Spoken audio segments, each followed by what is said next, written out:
Innal ladzina yubayyi'unaka innama yubayyi'unallah.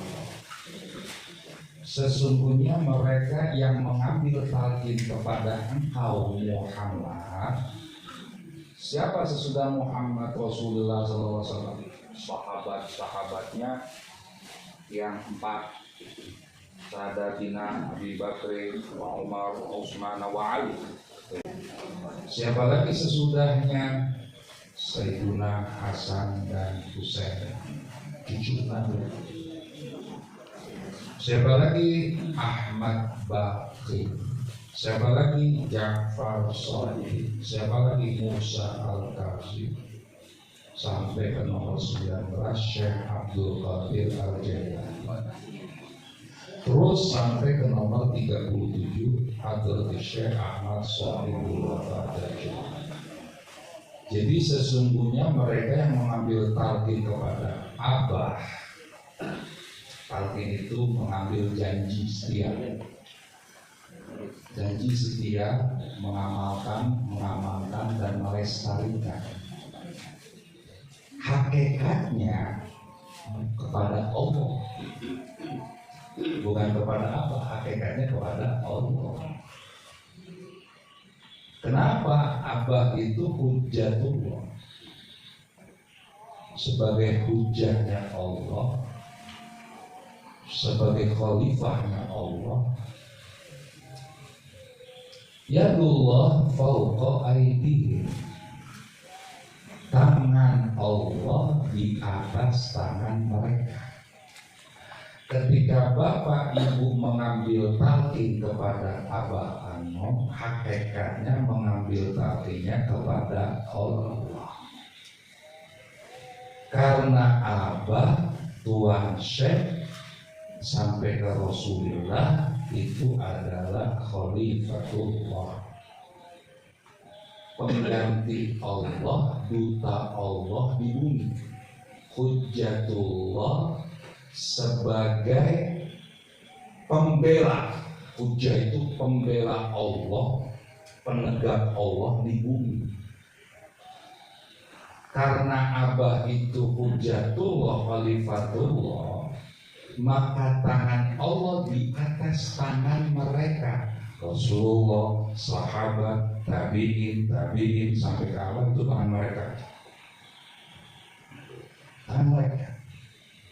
Karena itu ketika bapak ibu mengambil talqin kepada guru mursyid Abah Anom yang sanadnya, sandaran talqin ajarannya sampai ke Rasul, bahkan nasabnya pun keturunan darahnya adalah darah sampai ke Rasul,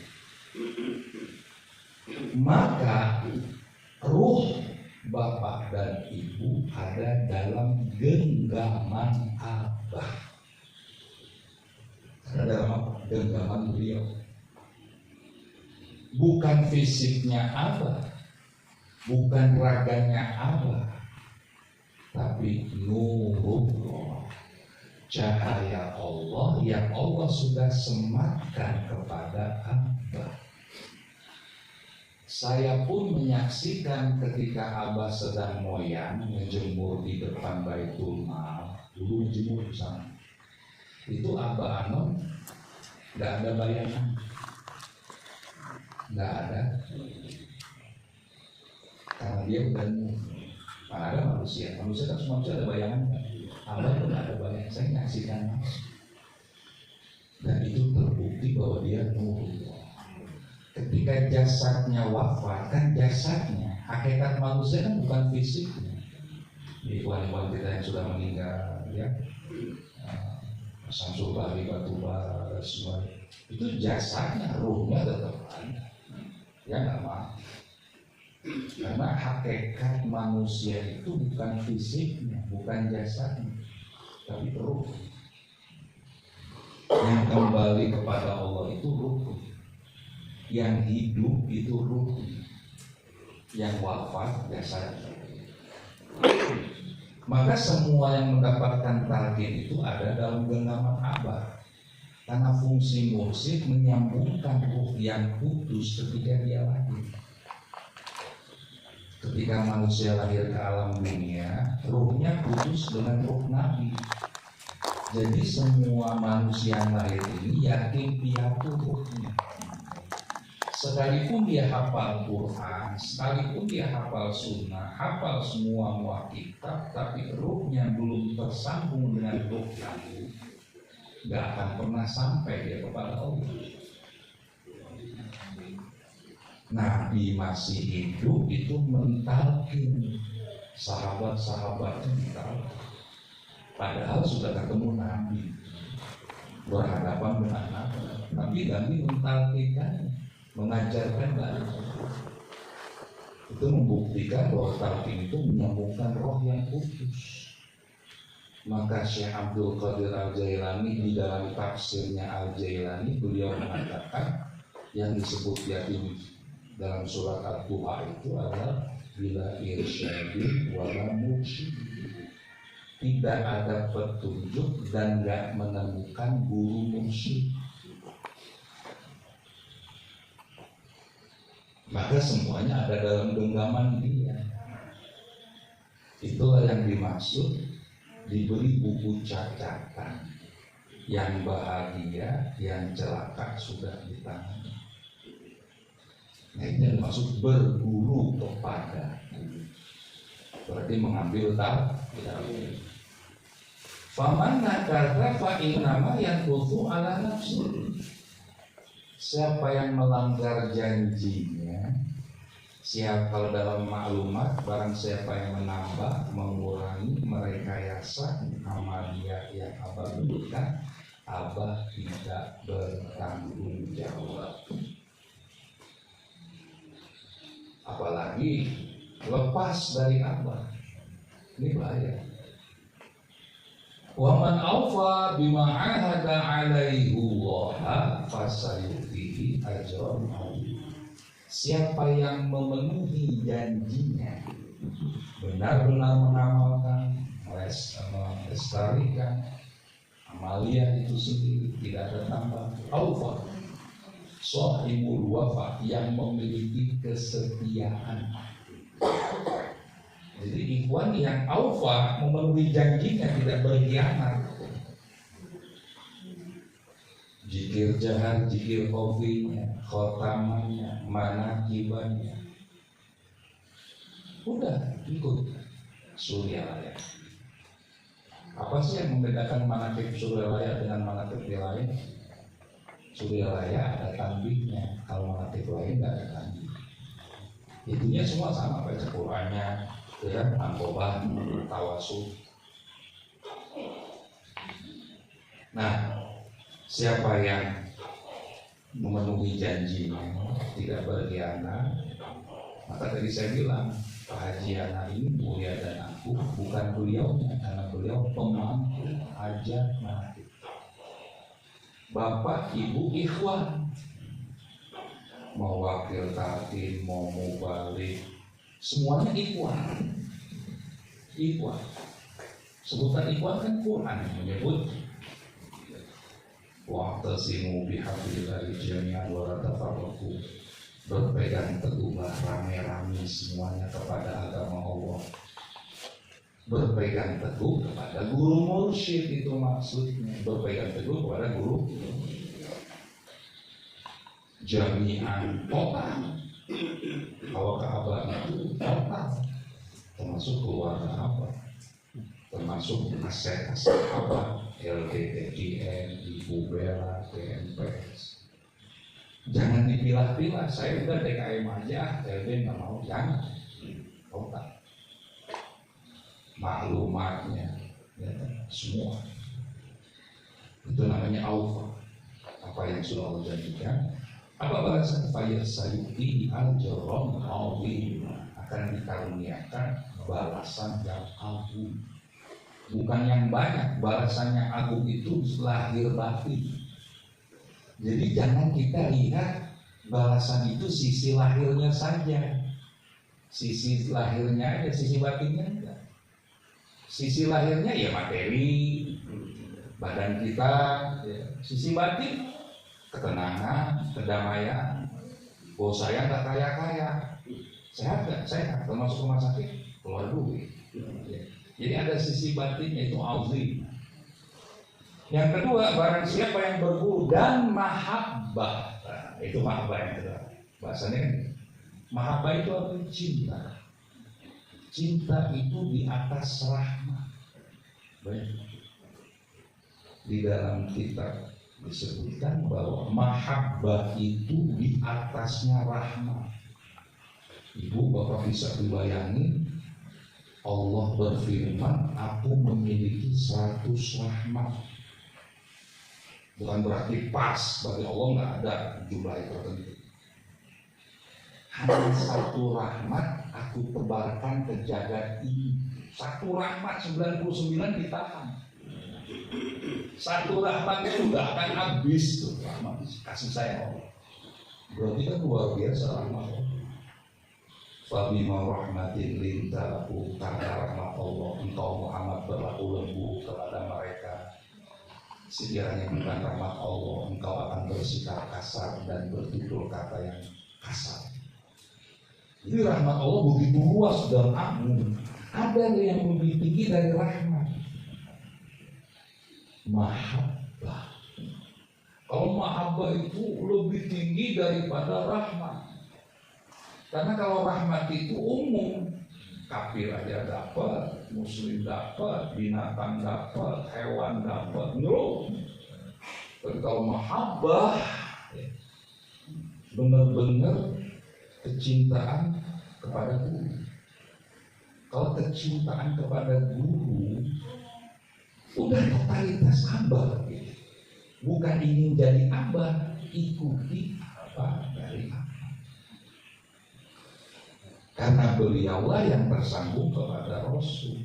Ini yang di Manqobah tadi. Aku diberi buku catatan Subul alaihim, panjangnya. Dan di situ ada bahagia dan celaka. Dan fungsi daripada guru mursyid itu sataron wa ghafaron, menutup aib, menutup dosa. Bila aku ada di timur, murid itu ada di mana? Barat. Tersingkap auratnya, aku yang menutupnya. Hati-hati.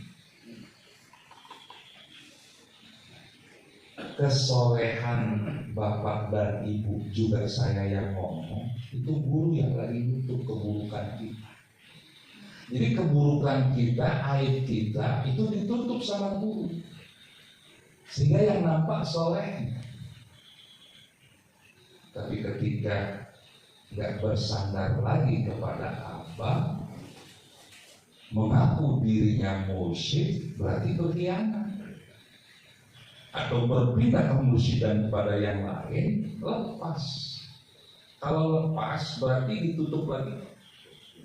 Enggak ditutup, dibuka. Terbuka aib semua. Jadilah tontonan, bukan jadi tuntunan. Terbuka, karena dia udah nggak digenggam lagi, dilepas. Kalau udah dilepas, ya udah. Tonton jadi tontonan aja. Aibnya, kekurangannya, keburukannya. Inilah fungsi daripada guru. Bahkan di situ dikatakan aku berdiri di pintu jahanam. Kalau ada murid-muridku yang ada di Mangkana akhiru kalami la ilaha illallah dakhulan jannah. Itu hadis. Siapa yang sudah ada la ilaha illallah di dalam ruhnya, di dalam qalbunya, bukan di bibir, bukan di bibir, bukan. Kalau di bibir, beliau bisa. Orang kafir pun kalau ibu ke Timur Tengah, itu jangan disangka orang Arab itu muslim, ada yang Nasrani, dia bisa menyebut la ilaha illallah. Tidaknya bukan ibu, bukan di mulut, bukan. Dalam prosesi talqin. Kuntum a'daan, ingatlah dulu kamu bermusuhan sebelum bapak ibu mendapatkan talqin, bermusuhan. Bukan bermusuhan suami istri, bukan. bukan bermusuhan bapak sama anak, bukan. Di dalam diri kita nggak pernah menyatu antara akal, hati, dan sikap. Akal A, hati B, sikap C. Sikapnya sholat Allah, hatinya entah kemana, apalagi pikiran, itu namanya bermusuhan. Fa'alafa, nah di sini kata talqin di sini. Fa'alafa baina qulubikum. Jadi yang ditalqin itu bukan akal. Allah satukan qalbumu. Jadi yang ditalqin qalbumu, yang dimasukkan la ilaha illallah dan ismu zat itu ke qalbu. Makanya zikir hobi itu kan disebut naqsyabandi, terukir. Ya, kata-kata naqsyabandi itu sesuatu yang terukir, terhujam. Ya nggak bakal hilang. Tetap selama yakin berguru ke Abah dan mencintai Abah, nggak bakal hilang. Maaf ya, sekalipun nggak nama limpung itu nggak hilang. Apalagi yang nama lu, bukan berarti kita berleha-leha, enggak. Karena Abah Anom itu beda dengan zaman Abah Sepuh. Kalau Abah Anom itu semuanya dimudahkan, seakan-akan Abah yang itu. Gitu. Dimudahkan semuanya dimudahkan, ini tahu diri ya. Makanya nggak ada perbedaan antara keluarga dengan yang bukan keluarga, semuanya disebut ikhwah. Seperti juga sahabat. Ingat ada kata sahabat, ada kata ikhwah. Yang ditalqin, saya mau tanya wakil talqin sebelum dijawab jadi wakil talqin, diapain dulu sama? Ditalqin. Masuk ujung-ujung wakil talqin mana ada sih? Kamu jadi wakil talqin ya? Enggak bisa, dia ditalqin dulu. Ditalqin sama apa? Baru diangkat jadi wakil. Mana ada orang datang langsung diangkat wakil talqin? Nggak ada. Ditalqin dulu. Kalau udah ditalqin, biar ayatnya saya tulisin ayat itu dulu yang nanti berurusan. Walau baina qulubikum. Nah, kalbu yang membuat kamu bermusuhan, kalbumu lagi berantakan, gitu kan? Kalbumu berantakan. Tahu nggak yang anak semakala yang masuk ke dalam lautan? Kan mesti berantakan tuh, ya, tulang-tulangnya sampai 3 kali kan? Talqin berapa kali tadi? 3 kali talqin berantakan itu pun. Fa'asbahtum bi ni'matihi ikhwana. Nah itu kata ikhwan di sini. Dengan nikmat talqin itu kamu ikhwan, kamu bersaudara. Begitu juga kata sahabat Abu Bakar Umar kan mertua Nabi. Sayyidina Utsman dan Ali menantu. Cari deh dalam sejarah. Pernah Rasul menyebut mertuaku, menantu? Nggak ada.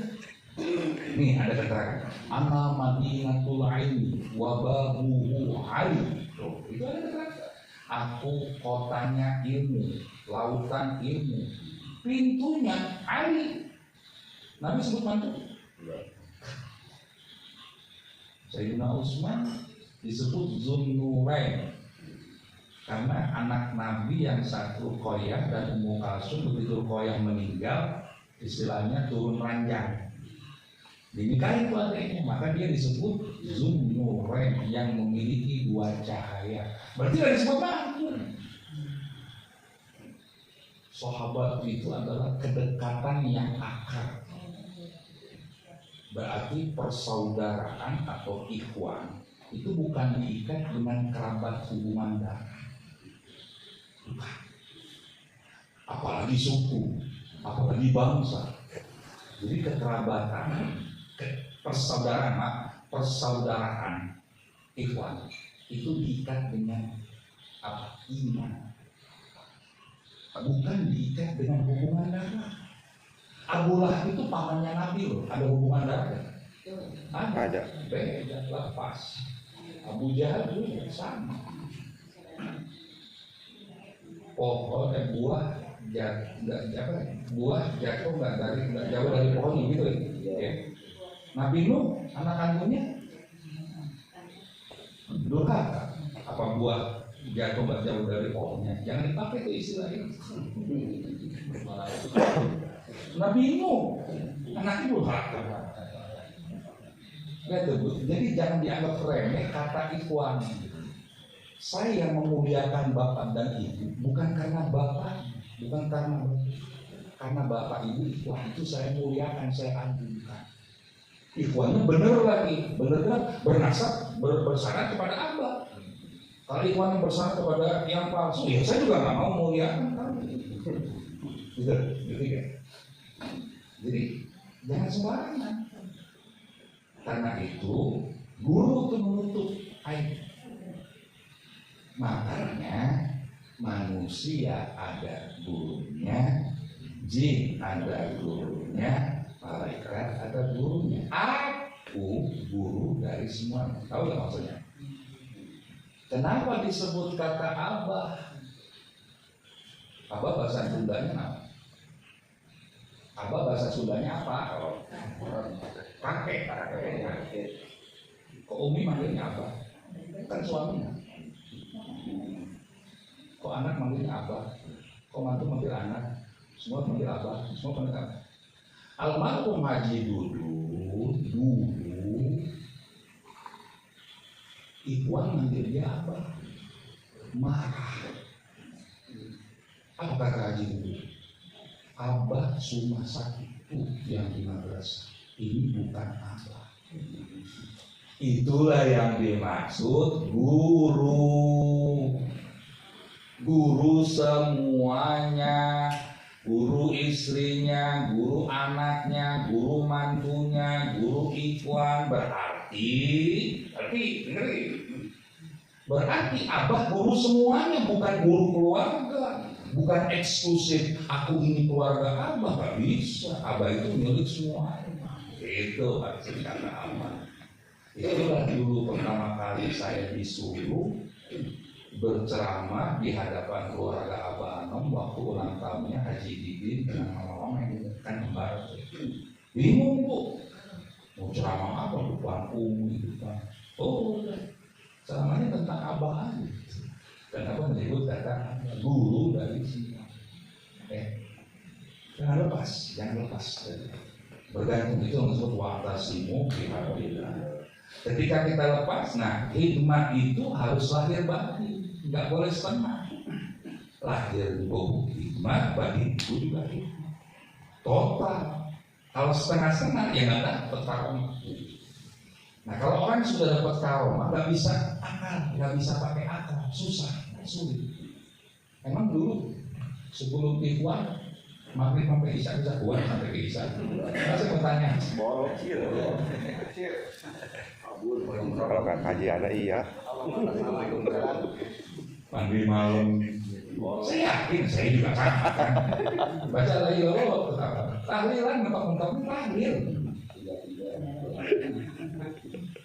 Iya. Nah, kuatnya kita duduk suluk begitu, ya ngerti. Itu karena genggaman juga. Kekuatan dari apa? Tanpa coba laksanakanlah pertama. Tapi jangan bosan sekali-kali sempurna. Coba lagi ikutin aja. Nanti lama-lama dia ringan, yang mengecil sampai dua. Begitu juga masjid Abah, mirip Baitul Ikhlas, Baitul Akbar. Itu jangan main-main sih. Karomahnya juga ada. Sehingga ada satu dalil bagi anak ada Ikhwan Depok, dia awam, dia bukan ustaz, dia hanya bercerita. Pak Kiai, dulu saya ketemu Abah bilang begini, sering-sering ada silaturahmi ke Abah. Saya kan nggak tahu maksud Abah gimana, Bah. Saya kan bukan orang kaya yang punya duit ke Surabaya kan perlu pakai ongkosnya dari mana? Tunjukin tempat-tempat mana? Itu dalil. Jadi sudah berdalil. Maka silakan dia mulia karena dia pemangku hati. Kunjungi tempat mana? Jangan pakai bilang begini.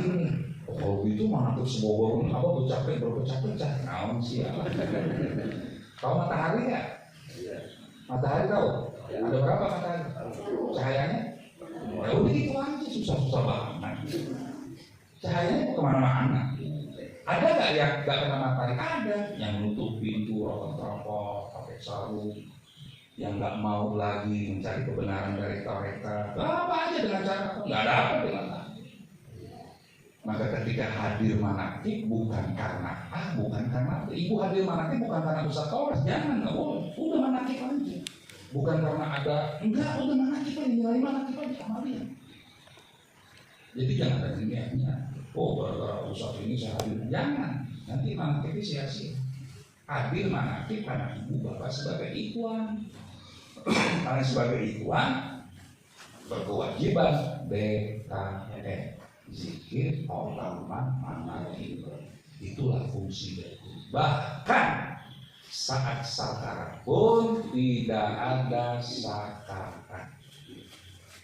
Nggak ada. Itu pun sebenarnya sakarat yang kita alami udah di backup oleh Nabi Muhammad. Karena Nabi waktu mau meninggal dunia, dia sakit, roh itu keluar, dia minta sama Allah, jangan kau berikan sakarat ini kepada umat, biar aku yang tanggung semua.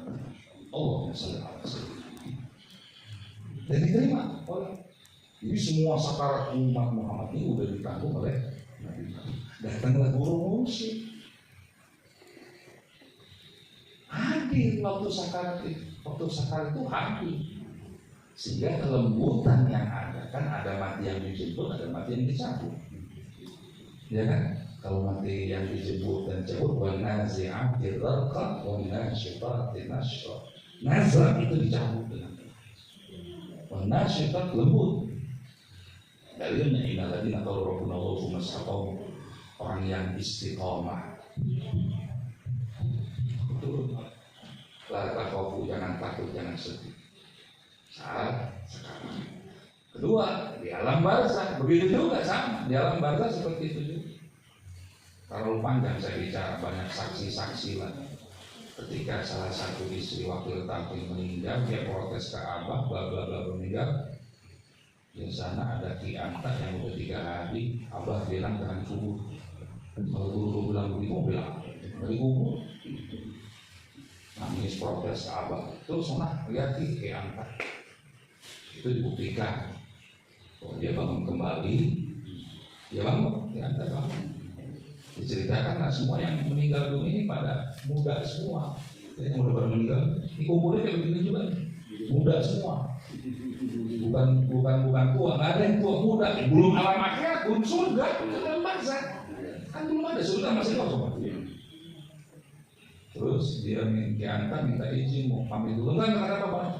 Dia itu demen enakan di sana, katanya mau pulang nggak udah sini aja. Udah membuktikan bahwa terimalah bahwa wakil tatib itu berada di sisi Abah dengan tampang, muda, nggak tua, dan berkumpulnya sama dengan kumpulan. Dan dia juga menyaksikan lagi manakibnya, jadi tidak mati. Jangan tahu. Itulah doa-doa yang dibacakan di majelis doa itu sampai ke sana bagikan hidangan yang dikhususkan ke sana.